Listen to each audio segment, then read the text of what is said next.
Welcome back to page 121. Concluding my Traveler Week, we're going to end on an oldie but a goodie, Secret of the Ancients, from the classic Traveler. We're not going to look at this entire book. I'm going to look at Grandfather.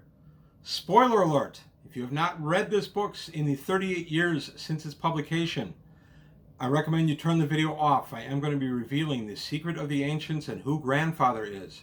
So again, if you have not read it in the last 38 years, please sign out now. Otherwise, you're going to be told who Grandfather is. You notice I said is. I've enjoyed doing these Traveler videos this week. I hope you've enjoyed my week of Traveler. I want to reassure everybody I am not bailing on AD&D or Gamma World or Star Frontiers, any of the other games that I cover. It was just for 1 week I wanted to really indulge myself and really go into a Traveler subject in Traveler that I felt needed some time, and I chose psionics. I hope you've enjoyed my week of Traveler. Let me know. I get the feedback. If the feedback is positive, I'll do another week of Traveler sometime. If there's enough people that want me to do a week of AD&D, I have no problem with that. Let me know. I'm going to go where the audience takes me. So whatever response I get is what I'm going to be going ahead and covering. But I have enjoyed this week of Traveler, and I would have no objection in doing another week of Traveler depending on how this one's received. Also, just reminding everybody, I'm still grubbing for subscribers every chance I get. I'm at just over 1,500 and growing. I'd like to continue growing. I love that I have a lot of people that are interested enough to subscribe to my channel, to watch my stuff. I have a backlog of over 300 videos, over 100 of them on Traveler, over 100 and about 125 on AD&D. So there's plenty of stuff in there. There's stuff in there for everybody. So please take a look at my backlog and make a decision. Also remember the Patreon. I'm always trying to grow my equipment a little bit. I want to get a proper backdrop for Traveler. So if there's anything you can do there to help, let me know. But back to the topic at hand. Secret of the Ancients, Grandfather in Traveler. My fine battered copy of Secret of the Ancients. Again, last warning, there will be spoilers in here. I'm going to reveal some stuff in this 38-year-old module that you may not know. So if you don't want to find out about it, tune out now. Okay, first thing I want to address is that I'm using the old Secret of the Ancients. Mongoose First Edition and Mongoose Second Edition have both done versions of Secret of the Ancients. They're much bigger. They expand a lot more on the ideas that came from this book. So why am I using the old one? Well, I want to give a kind of a simplified look at Grandfather, and I'm actually thinking of taking a look at either first or second or both as their own item in their own video.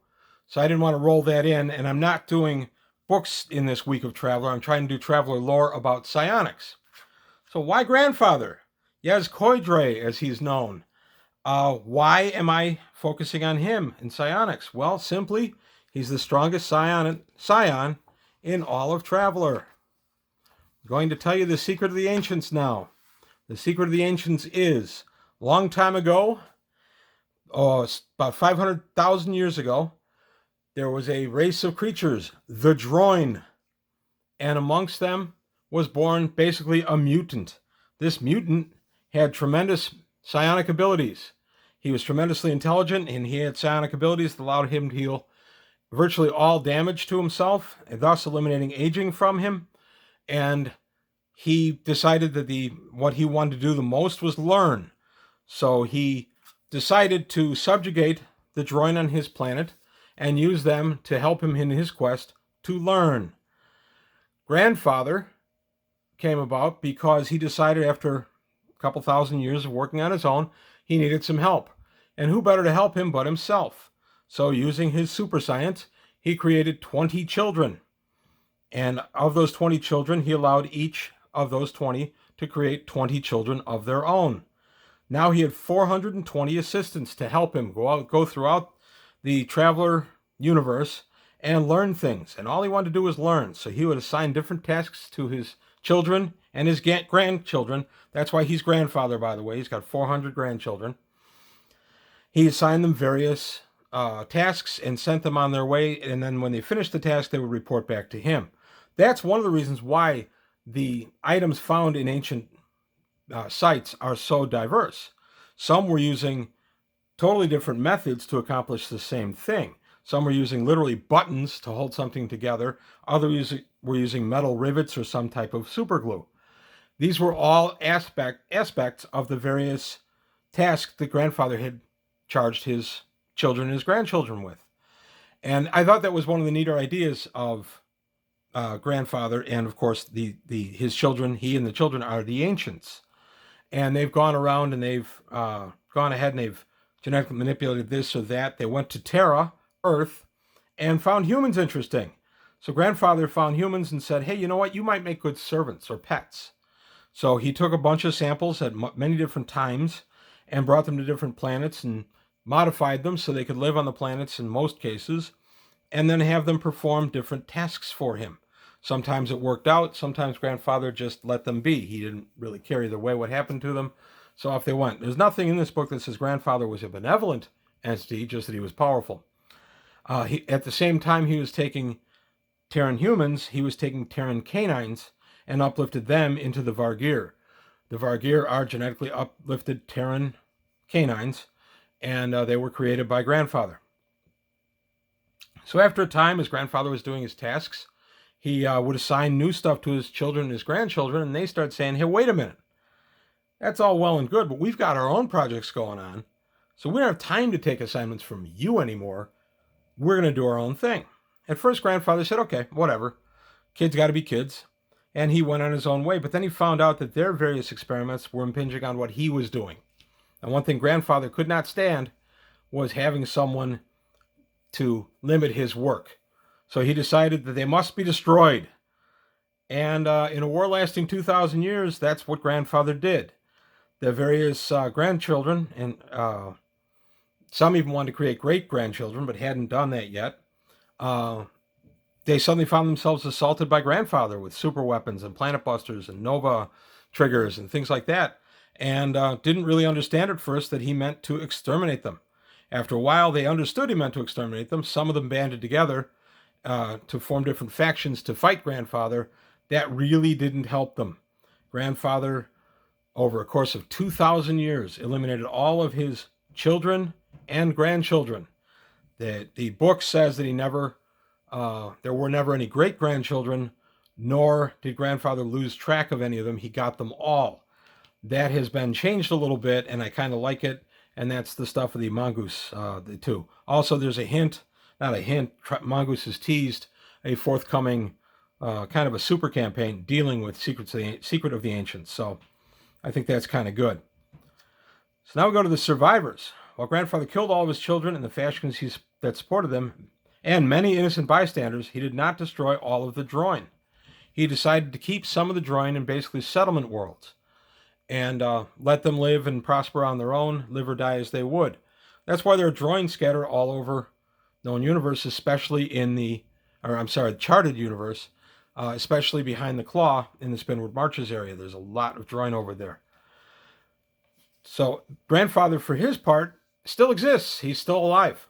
He pinched off a little pocket universe for himself and a couple of star systems and some of his most faithful followers and some androids and robots that he has since used as his workers. And he has secreted themselves away in this little pocket universe, an alternate universe, that can only be entered through certain portals. And the point of this game is the players, through reasons, stumble into one of the portals in a ship, and the ship goes through the portal, and they end up actually wandering around grandfather's pocket universe for a while. That could be quite an epic campaign if GM were to choose to do that. I've never done anything like that. I've never done anything with grandfather in my campaign. In fact, if my players are watching, this is probably the first time you've heard me talk about grandfather. It's not a topic I've gone into much because it doesn't impact my day-to-day traveler. It's a great bit of lore and some wonderful background, but grandfather himself doesn't figure in my day-to-day traveler. Again, the reason that he's in this Traveler Week is he's the strongest scion the Traveler universe ever saw. The idea that he's just this uber scion who has not only every power conceived or ever recorded, but also has powers that nobody's ever even heard of. And if you think about him and his progeny, what miracles they could have brought if they'd only decided to help humanity and that kind of thing. instead of being what they were, which is tremendously indifferent to humanity. The best way to think of grandfather and his children in the final war really is to think of them as a natural occurring storm, an earthquake, flood, typhoon. They didn't care what was in the way. There was nothing to them. They just wanted to go ahead and achieve their ends. Not that a typhoon has an end per se, but they were as uncaring as the elements, I guess is what I want to say. So there you have it, The Secret of the Ancients. This was published in 1984. Let's see who wrote this. I don't think I credited the author. Again, I didn't go through the whole adventure. I may sometime down the line. This was designed by Mark Miller. Mark Miller, accolades. I always loved the concept of grandfather. This was Adventure 12, of course, published in 1984. And last of the adventure runs. And we get some Secret of the Ancients and a little bit of library data. It was a good little book. I was very excited to get it. Secret of the Ancients, I knew what the Ancients were. I knew of them in Traveler, but now to know the secret. Boy, in 1984, when I got my mitts on this thing, I sat down and I read the heck out of it and still do. This one is still my go-to. I have both of the other Mongoose versions, and I have not completely read both. But I may be featuring one or both in their own videos sometime down the line. I love the idea of the Ancients and Traveler. I just don't think it's anything that I'm going to roll into my actual day-to-day campaign. That being said, I'm excited about the forthcoming stuff from Mongoose, and then we'll see if that changes my mind. Actually, completely reading the second edition one might change my mind too. I know there's some neat stuff in there about the different factions. So that's all I've got to say today on page 121. And this week of Traveler Week, I hope you enjoyed it. I enjoyed presenting it. Let me know what you think. If you want to see another Traveler Week down the line, if you want to see an AD&D week, let me know. I go where the audience goes. If folks want more Traveler Week, then I'll go Traveler Week. If folks want me to stay in my standard format, then that's where I'll stay. And I can only find out if you tell me. My only other gauge is by how many clicks I get. So if you really want me to stay in one vein or another, tell friends and get some clicks on the channel. And I take a look at those all the time. And I base a lot of my decisions on what's popular at the moment. So let me know, and I will go ahead and do what I can to accommodate. And that's all I've got to say about Traveler this week. I hope you enjoyed Traveler Week. I enjoyed bringing it to you. And I'll see you next time on page 121.